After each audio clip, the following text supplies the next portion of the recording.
নমস্কার। স্বরচিত কবিতা শ্রী দিলীপ কুমার ভট্টাচার্য। চাঁদমুখ।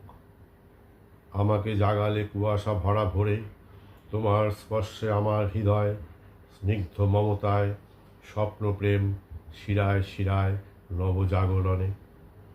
গানে জেগে ওঠে আমার রক্তকণিকা, শান্তির প্রলেপ লাগে প্রতি ক্ষণে ক্ষণে। নিঃশব্দ নিশীত রাতে মোহময় মগ্নতায় অকস্মাৎ নিবিড় প্রেম পাই এ ধরার বুকে। ধূলিধূসর অরণ্যে বসন্ত ফুটেছে, তোমার আঁচল হতে ঝরে গভীর ঘ্রাণের সুবাস। বুকের ভেতর উতল হাওয়ার নগ্ন শিহরণ জাগে ব্যাকুল ঠোঁটের ভাষায়। দুঃসাহসিক চাওয়ার ঝড় তোলা দুঃখে প্রেমের শান্তির দরজা খুঁজি।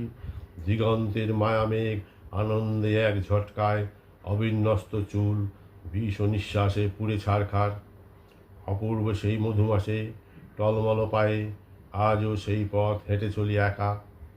দরজা খুলে হঠাৎ দেখি তুমি মায়াবী আলোয় চাঁদ হয়ে বসে আছো। নমস্কার।